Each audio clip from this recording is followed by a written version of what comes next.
نبی اکرم صلی اللہ تعالی علیہ وسلم کے ساتھ اہل اسلام اور اہل ایمان کا ایمانی اور وجدانی اور روحانی رشتہ ہے۔ ہر آدمی یہ چاہتا ہے کہ وہ حضور کے دربار گوہربار پر بار بار کئی بار حاضری دے، اور یقیناً اس میں کوئی شخص بھی ایسا نہیں کہ جو کم شوق رکھتا ہو۔ اللہ تعالیٰ نے جس کے سینے میں دل رکھا ہے اور ایمان رکھا ہے، اس کے سینے میں حضور کے شہر نور کی محبت بھی رکھی ہے۔ کعبہ معظمہ بیت اللہ شریف کا پیار بھی اللہ نے ہر صاحب ایمان کے سینے میں رکھا ہے۔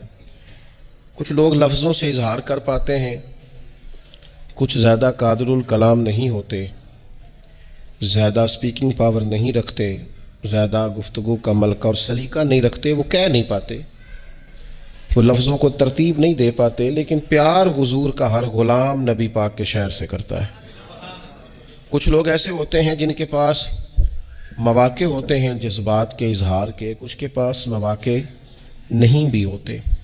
کچھ لوگ ایسے ہوتے ہیں جو وہاں جا کر بھی بڑے خوبصورت لہجوں سے، بڑے اچھے انداز سے، بڑے خوب اور خوبصورت الفاظ کے چناؤ سے اپنا ما فی الضمیر کہتے ہیں، اور کچھ بڑے سادے ہوتے ہیں، کمیٹیاں ڈال کے جاتے ہیں، کوئی مہربانی کر دیتا ہے تو بھیج دیتا ہے، تلفظ ان کا کئی دفعہ ٹھیک نہیں ہوتا پر دل بالکل سیدھا ہوتا ہے، اور لفظ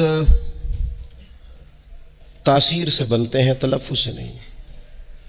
اہل دل آج بھی ہیں اہل زباں سے آگے۔ وہ لوگ بھی اپنے تئیں اگرچہ وہ سادے کپڑوں میں ملبوس ہوں، دور کی رہائشوں میں رہتے ہوں، پیسہ بچانے کے لیے کھانا بھی دن میں ایک وقت کھاتے ہوں، لیکن دیکھا ہے کہ وہ بھی جب حضور کے روضہ انور کی زیارت کرتے ہیں تو بھیگی پلکوں کے ساتھ ہی کرتے ہیں، آنسوؤں کا خراج پیش کرتے ہیں۔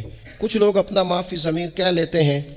مظفر وارسی نے بڑے خوبصورت لہجوں میں اور بڑے اچھے انداز میں اپنا ما فی الضمیر کہا تھا۔ میں بھی سوچ رہا تھا کہ کس طرح سے میں ان چیزوں کو لفظوں کا جامہ پہناؤں، تو یہ ایک خوبصورت اور خوش ذائقہ کاوش تھی۔ میں نے کہا کہ اسی کو اپنا رہنما بنا کے مدعا عرض کرتا ہوں۔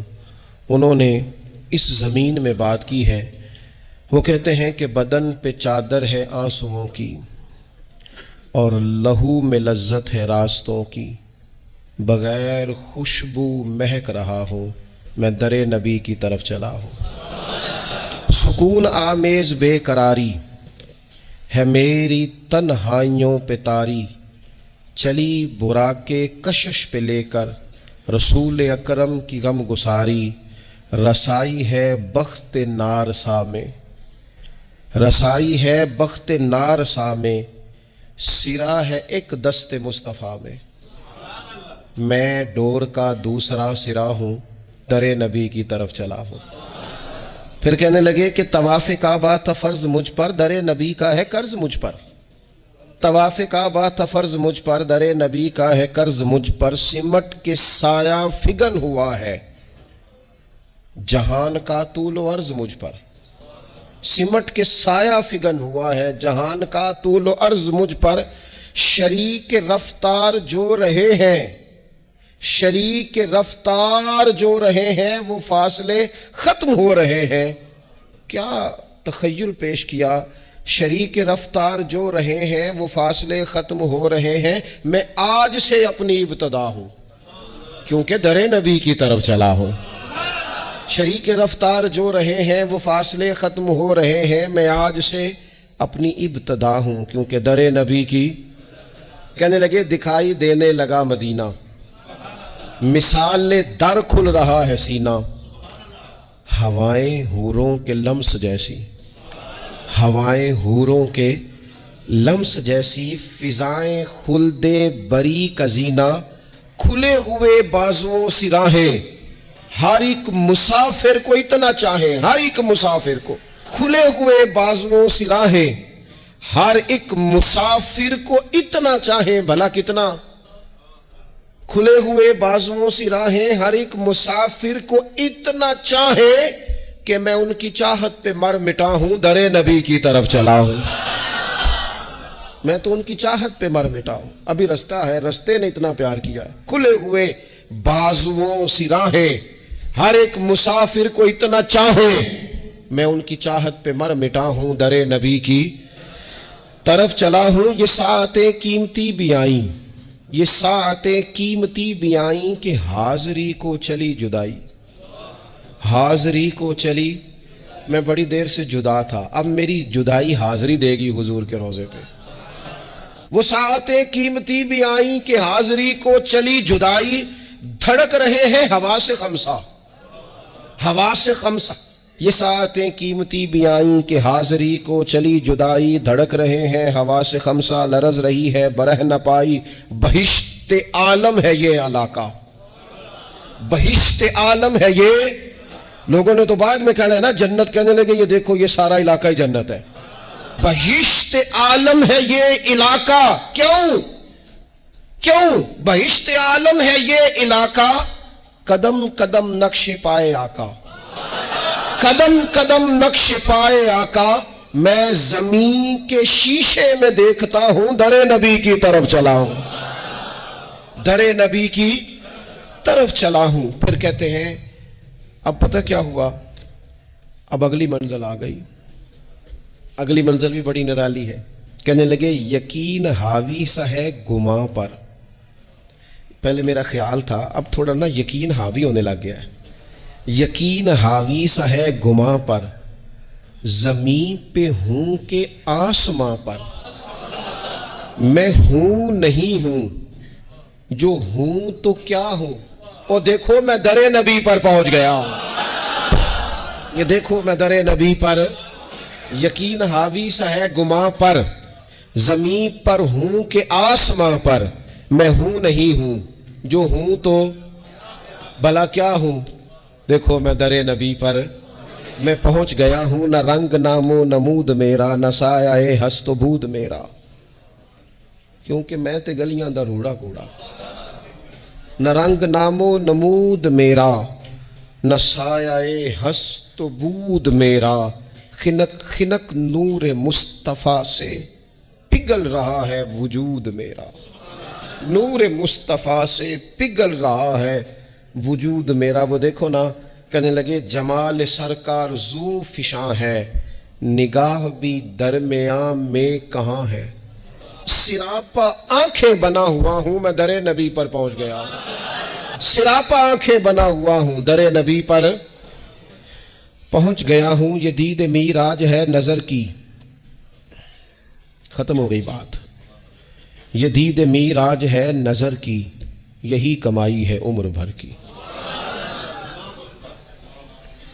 یہ دید میراج ہے نظر کی, یہی کمائی ہے عمر بھر کی. رئیس سے لیل و نہار ٹھہرا, طلب ہو کیا مجھ کو مال و زر کی. اب تو صبح و شام پر میری حکومت ہے نا, میں نے حضور کا در انور دیکھ لیا ہے. اب تو رئیس سے لیل و نہار ٹھہرا, طلب ہو کیا اب مجھ کو مال و زر کی. سننا سننا کیا کہتے ہیں, کہتے ہیں شعور و عرفان و آگہی سے, شعور و عرفان و آگہی سے, خزانہ جلوائے نبی سے, میں تجوریوں کی طرح بھرا ہوں, در نبی پر پہنچ گیا ہوں. یہ خزانہ ہے, بھر لو تجوریاں, حضور کا دیدار خزانہ ہے. حیات کو جس کی دھن رہی ہے, وہ قرب کے پھول چن رہی ہے, سلام کا بھی جواب گویا. حیات کو جس کی دھن رہی ہے, حیات کو جس کی دھن رہی ہے, وہ قرب کے پھول چن رہی ہے, سلام کا بھی جواب گویا. سماعت عشق سن رہی ہے. کہتے نہیں, میں نے جب حضور کو سلام کا ہے تو میرے عشق کے کانوں نے جواب بھی سنا ہے. نہیں جواب سنا ہے, جواب آیا ہے, تو تبھی تو وہاں ڈیرے لگا کے اتنے لوگ بیٹھے ہیں نا. اور ویکھو نا, ایک پہ سنتا ہے کروڑاں دیاں بولیاں. کہا حیات کو جس کی دھن رہی ہے, وہ قرب کے پھول چن رہی ہے, سلام کا بھی جواب گویا. سماعت عشق سن رہی ہے. اب اور کیا مانگنا ہے رب سے, اب اور کیا مانگنا ہے رب سے, اب اس سے آگے اور کیا مانگنا ہے رب سے, کہ ہاتھ باندھے ہوئے ادب سے. وہ دیکھو نا, میں حضور کے سامنے کھڑا ہوں, میں حضور کے سامنے کھڑا ہوں. گویا حضور کے سامنے کھڑا ہوں، دیکھو نا میں در نبی پر پہنچ گیا۔ یہ روضہ شاہ انبیاء ہے، یہ روضہ شاہ انبیاء ہے کہ کرسی عرش کبریا ہے، بندہ ہے درباریوں کا تاندھا، عجب انداز تخلیہ ہے۔ اتنی دنیا بھی ہے لیکن جو بھی کھڑا ہے نا اسے یوں لگتا ہے میں ہوں اور میری سرکار ہے۔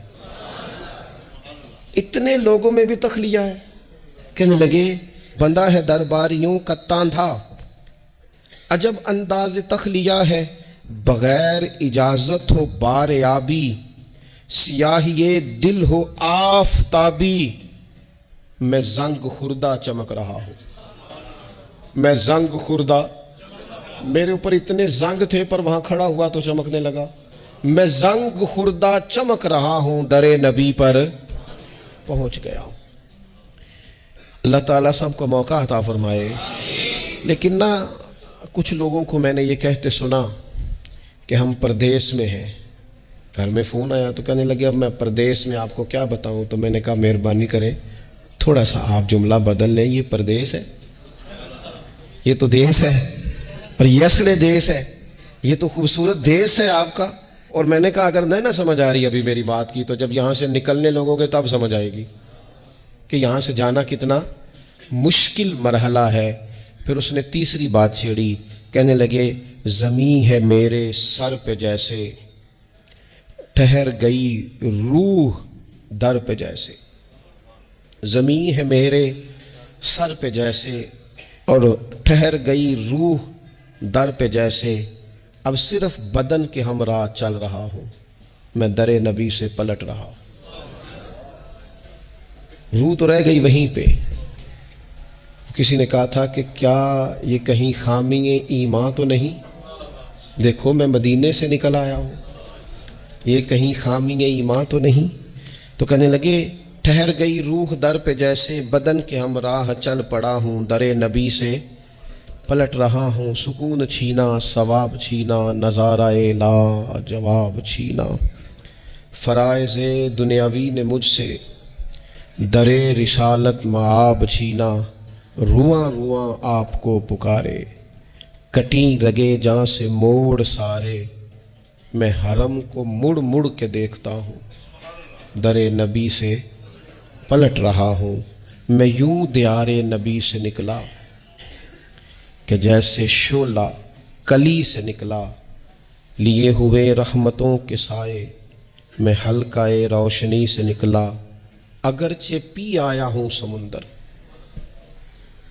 اگرچہ پی آیا ہوں سمندر، اگرچہ پی آیا ہوں مگر بڑی تشنگی ہے اندر، میں خوش ہوں لیکن بجھا بجھا ہوں، کیونکہ در نبی سے پلٹ رہا ہوں، دوبارہ جانے کی آرزو ہے، دوبارہ جانے کی آرزو ہے، کہ خود کو پانے کی آرزو ہے، جو حج پہ احرام باندھتے ہیں وہ پہن کے آنے کی آرزو ہے، جو بوئے آقا کی دے گواہی، جو بوئے آقا کی دے گواہی، اسی کفن میں مروں الہی، تڑپ ہوں فریاد ہوں دعا ہوں، میں در نبی سے پلٹ رہا ہوں، مجھے میرے ذہن نے ڈبویا، میں بہت ہی کم مائیگی پہ رویا، تاثر اپنا بیان کر کے سخنوری کا بھرم بھی کھویا۔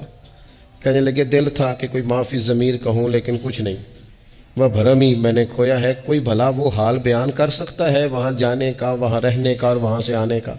کوئی کر سکتا ہے؟ مجھے تو میرے ذہن نے ڈبویا، میں بہت ہی کم مائیگی پہ رویا، تاثر اپنا بیان کر کے سخنوری کا بھرم بھی کھویا، نہ لاج رکھی قلم کی میں نے، کیا تھا محسوس جو بھی میں نے، کہاں مظفر وہ لکھ سکا ہوں، میں در نبی سے پلٹ رہا ہوں۔ عزیز دوستو، دو تین باتیں آپ کی خدمت عالی مرتبت میں اس تعلق سے عرض کرنی ہے۔ ہم نا اللہ نے فضل کیا ہے، بڑی آسانیاں ہو گئی ہیں، بڑی آسانیاں۔ اب کہاں وہ دور گیا کہ جب یہاں سے لوگ کراچی ساحل سمندر پر پہنچتے تھے اور وہاں سے پھر ہفتے میں یا 10 دن میں بحری راستے سے حرمین جاتے تھے اور 6 ماہ وقت لگتا تھا، اور پھر وہاں سے جا کے خط ڈالا جاتا تھا اور وہ پہنچتا تھا تو خبر آتی تھی کہ لوگ خیریت سے چلے گئے۔ آپ صاف ستھرے کپڑوں میں اپنے گھر سے گاڑی میں بیٹھتے ہیں اور پھر آپ آرام سے جا کے ایئرپورٹ پہ کھڑے ہوتے ہیں، چند منٹوں میں بورڈنگ پاس وصول کرتے ہیں، اور آپ جہاز میں جب بیٹھتے ہیں تو آپ کے سامنے کھلتے ہوئے ٹیبل پر آپ کے لیے پانی، کھانا، چائے رکھا جاتا ہے۔ پھر آپ اس سے اترتے ہیں اور پھر گاڑی میں بیٹھ کے حرمین شریفین جاتے ہیں۔ باوجود اس کے شکوہ کس بات کا ہے؟ اتنی آسانی اور سہولت کے باوجود آزمائش کس بات کی؟ کیوں نہیں ہم مطمئن ہو پاتے؟ مجھے اس بات کا ادراک ہے کہ لے جانے والے بہت ساری باتیں غلط بھی کر دیتے ہیں، اللہ ماشاءاللہ وہ جو بتاتے ہیں کئی دفعہ وہ ہوتا نہیں ہے، لیکن میرے عزیز ہم وہاں کوئی بہترین سیر کرنے گئے تھے کہ ہمیں اعلیٰ ہوٹل چاہیے تھا؟ ہم وہاں کھانے پینے کے لیے گئے تھے کہ ہمیں بڑا بہترین پیکج چاہیے تھا؟ ہم تو گئے تھے دروازہ رسول پہ حاضری دینے۔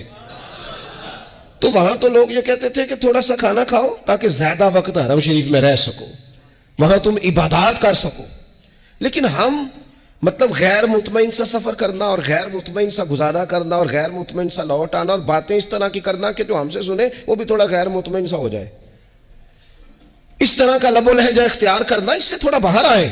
اور اگر کبھی کوئی دشواری ہو بھی جائے، اگر کبھی کوئی تکلیف آ بھی جائے، اگر کسی وجہ سے چلے کسی کی کوتاہی کی وجہ سے صحیح کوئی اذیت آ بھی جائے،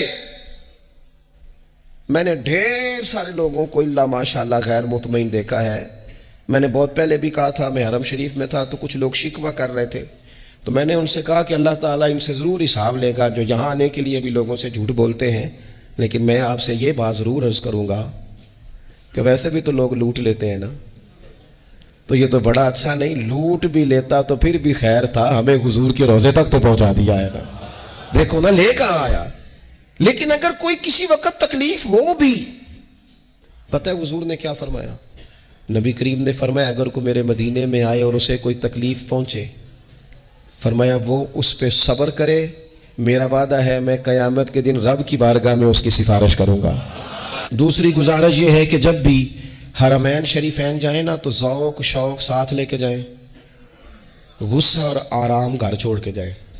یہ واپس آ کے کرنا آرام بھی اور غصے بھی اور اپنی ذات، اپنا عہدہ، اپنا منصب، اپنا پیسہ، یہ گھر چھوڑ کے جائیں۔ وہاں غلامی لے کے جائیں، فقیری لے کے جائیں، خالی جھولی لے کے جائیں۔ اگر آپ کہیں گے نا میری پہلے بھری ہے تو مشکل ہو جائے، خالی لے کے جاؤ تاکہ واپس لوٹو تو بھر کے جھولی عطا کیا جائے۔ میرے بھائی، حضور کے دروازہ نور پر تو انسان کو فقیروں کی طرح کھڑے ہونا چاہیے، وہاں تو اسے گدھا بن کر کھڑا ہونا چاہیے، اس کا اعزاز ہونا چاہیے کہ وہ یہاں مانگنے آیا ہے۔ اللہ کی بارگاہ میں جب وہ بیت اللہ شریف میں کھڑا ہو، اسے پگھل جانا چاہیے اپنے گناہوں کو یاد کر کے۔ لیکن پتہ نہیں لوگوں کو تصویریں کیسے یاد آ جاتی ہیں، پتہ نہیں کیسے۔ دیکھو چلیں آپ نے کھینچ لی بڑی جگہوں پہ، لیکن میرا اور آپ کا تو عقیدہ ہے کہ حضور اپنی قبر انور میں حیات ہیں، حضور ہمیں دیکھ رہے ہیں، تو جن کا یہ عقیدہ ہو انہیں تو زیادہ نیک ہونا چاہیے تھا۔ لیکن ادھر دیکھو، حضور کے سامنے کھڑا ہو بندہ مواجہ شریف پر، اور اس نظریے کا بندہ ہو کہ محبوب اپنی قبر انور میں حیات ہے اور مجھے دیکھ رہے ہیں، پھر اس کی جرت ہوتی ہے کہ وہ مواجہ شریف پر کھڑے ہو کے بھی فوٹو بنائے۔ پھر یہ طاقت اس کے پاس کیسے آئی؟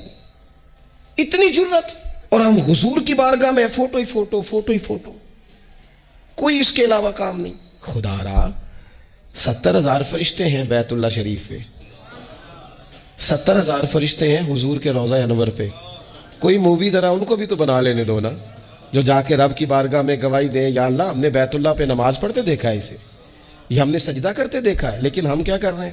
ہمیں ساری، اور اب تو خیر وہ بڑا ایک درد والا جملہ لوگ بولتے ہیں، کہتے ہیں جی ذرا ایک یادگیری تو بنا دیا جی۔ نہیں، یہ کون سی یادگیری ہے؟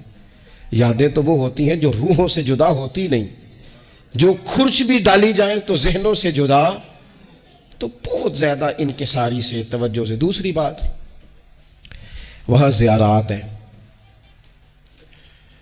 اور صحیح بخاری میں موجود ہے حضرت عبداللہ ابن عمر رضی اللہ تعالیٰ عنہ کا یہ طریقہ مبارکہ تھا کہ وہ جب مکہ مکرمہ میں بھی جاتے تھے نا، بیت اللہ شریف بھی، تو وہ جگہ ڈھونڈ ڈھونڈ کے نماز پڑھتے تھے جہاں رسول کریم صلی اللہ تعالیٰ علیہ وسلم نے نماز ادا فرمائی ہے۔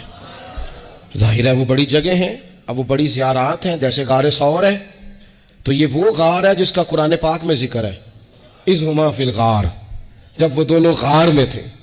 ظاہر ہے بڑی زیارت ہے نا۔ ہمارے پاس مشعر حرام ہے، عرفات میں، مینا، مزدلفہ میں زیارات ہیں جن کا قرآن پاک میں تذکرہ آیا ہے، بڑی زیارات ہیں، ان زیارات کو کریں۔ آپ اگر اللہ موقع دے، ہمت ہو، ضروری نہیں کہ آپ بیمار ہو تو جانا وہاں کوئی فرض واجب تو نہیں، لیکن شوق محبت بعض اوقات انسان کو دلاتا ہے کہ وہ جائے، تو غار ہرا ہے، جا سکتے ہو تو ضرور زیارت کریں۔ حضور نے بڑا قیام فرمایا، مجھے اللہ نے موقع دیا، میں نے 2 دفعہ جا کے اوپر دیکھا، اس کی زیارت کی۔ لیکن جو زیارات کنفرم ہیں، مدینہ منورہ میں زیارات ہے، میدان احد ہے، حضور تشریف لے جایا کرتے تھے، مدینہ شریف میں کنویں ہیں جن کے تذکرے ہمیں ملتے ہیں روایات میں، تو آپ کے پاس موقع ہو آپ جائیں، زیارات کریں۔ لیکن اگر کوئی بندہ کوئی ایسی بات سناتا ہے کہ وہ جی فلانی چیز یہاں تھی، تو پہلے اسے دلیل دینی پڑے گی نا یہاں کیا تھا، کس بنیاد پر آپ یہ بات کر رہے ہیں۔ وہاں کی زیارات کے بارے میں بھی اگر کوئی غلط بیانی کرتا ہے تو پھر وہ اپنے لیے بڑی ساری نقصان کا کام اکٹھا کر رہا ہے۔ کچھ ایسی باتیں کی جاتی ہیں جو سمجھ میں نہیں آتی۔ کیا ضرورت ہے آپ کو ایسی باتیں کرنے کی جن کا وجود موجود نہیں ہے؟ میں حضرت سلمان فارسی رضی اللہ تعالیٰ عنہ کا باغ لگایا گیا تھا، کتابوں میں موجود ہے۔ میں نے وہاں زیارات کرانے والے سے بھی کہا، میں نے کہا 3 باغ دکھا دیے ابھی تک لوگوں نے مجھے، کوئی کہتا یہ والا باغ ہے حضرت سلمان، کوئی کہتا یہ والا باغ ہے، کوئی کہتا اگر آپ کو نہیں پتا تو آپ چھوڑ دیں۔ لیکن کیا کوئی ضروری ہے کہ ایسی باتیں کی جائیں؟ اور پھر یہاں کے لوگ یہ بھی کہتے ہیں جی میں نا 70 زیارات کر کے آیا۔ بھئی سارا مدینہ ہی زیارت ہے، سارا مکہ ہی زیارت ہے، وہاں کی ہر چیز زیارت ہے، جہاں محبوب رہے، صحابہ رہے، اہل بیت رہے، وہ ساری زیارات ہے۔ لیکن آپ کچھ ایسی باتیں اگر کریں گے جن کی آپ کو دلیل نہیں ملے گی تو پھر وہ کیسے مان لی جائیں گی؟ کس طرح اس پر فوکس کیا جائے گا؟ تیسری بات، ہم یہاں سے عبادات کے لیے جاتے ہیں۔ مجھے بڑا زمانہ ہو گیا، کئی سال ہو گئے، میں حاجی جب جاتے ہیں تو مجھے موقع ملتا ہے کچھ انہیں باتیں بتانے کا، کچھ ٹریننگ میرے ذمہ ہوتی ہے۔ تو میں نے دیکھا ہے کہ تمام ٹریننگ دینے والے حجاج کرام سے کہتے ہیں کہ جناب آپ تھوڑا چلا کریں، وہاں پیدل چلنا پڑے گا، 1-2 کلومیٹر چلنے کی عادت ڈالیں تاکہ آپ صفا مروہ پہ جائیں، مینا، مزدلفہ، عرفات میں جائیں تو آپ کو مشکل نہ ہو۔ میں ایک بات ساتھ اور بھی کیا کرتا ہوں، میں کہتا ہوں چلنا بھی چاہیے، اور جانے سے پہلے نا کچھ 2-2 گھنٹے اکٹھے مسجد میں بیٹھنے کی بھی عادت ڈالنی چاہیے، کیونکہ ہمیں مسجد میں بیٹھنے کی عادت نہیں ہے۔ نماز دنیا میں ایک ہی تو کام ہے جس پر ہماری سوئی پر توجہ ہوتی ہے، وہ نماز ہے، اور اچھی بات ہے، کتابوں موقوتا ہے۔ ہم کیا کرتے ہیں؟ بھاگ جاتے ہیں نماز کے بعد۔ ہمیں یہ کرنا چاہیے، ہماری یہ خواہش ہونی چاہیے کہ ہم کچھ وقت مسجد میں بیٹھیں تاکہ حرم شریف جا کے نا ہمیں موقع ملے، ہم دیر تک وہاں نوافل پڑھ سکیں۔ وہاں ہم اسی کام کے لیے جاتے ہیں کہ عبادات ہو، وہاں دیر تک ہمیں تسبیح کا موقع ملے، قرآن پاک کی تلاوت کا موقع ملے، ہم مسجد میں کچھ وقت گزاریں۔ چونکہ ہمارا مزاج یہاں ہوتا نہیں جم کے مسجد میں بیٹھنے کا، تو وہاں بھی دیکھا ہے اسی تیزی سے مسجد میں گئے، اسی تیزی سے نکل آئے۔ اگر مقامی لوگ ایسا کر بھی رہے ہیں تو ظاہر ہے وہ مقامی ہیں، ہم لوگ جو گئے ہی اسی کام ہے، ہمیں تو چاہیے نا کہ کچھ ہمیں ایسا ٹائم ملے کہ ہم تسلسل کے ساتھ وہاں بیٹھ سکیں اور اپنے اوقات کو عبادت میں لگائیں، تو یہ عادت بھی ہمیں ضرور ہونی چاہیے۔ دوسری بات، اللہ تعالیٰ نے قرآن مجید میں فرمایا یا ایھا الذین آمنوا لا ترفعوا اصواتکم فوق صوت النبی، اے ایمان والو اپنی آوازیں میرے نبی کی آواز سے اونچی نہ کرنا۔ یاد رکھیں بڑے احترام سے، وہاں تو ذرا سانس بھی بندے کو آہستہ لینی چاہیے، ادب سے۔ وہاں بھی اونچے اونچے ٹیلی فون، یہ میں لائیو چل رہے ہیں، لائیو، اور ایسے ایسے بندے لائیو چلا رہے ہیں جن کے بارے میں خیال آتے ہیں کہ یار آپ مہربانی کریں، موبائل چلانے کی بجائے تسبیح چلائیں، آپ موبائل چلانے کی بجائے زبان چلائیں، درود پاک پڑھیں۔ کہتے ہیں یہ اب میں اتر گیا ہوں، یہ اب میں پہنچ گیا ہوں، یہ اب میں کھڑا ہو گیا ہوں، یہ دیکھو اب یہ سامنے بیت اللہ شریف نظر آ رہا ہے، یہ اب دیکھو حجر اسود کی زیارت کر لو۔ بھائی چھوڑ دے، تو اللہ کی بارگاہ میں تو حاضر ہے، تو غور تو کر، تو کہاں کھڑا ہے؟ اور پھر حضور کے روضہ انور پر تو فون ملائے گا، تو باتیں سنائے گا، تو کہانیاں سنائے گا۔ کیا خوبصورت کسی شاعر نے کہا تھا، اس نے کہا تھا زائر کوے جنا آہستہ چل،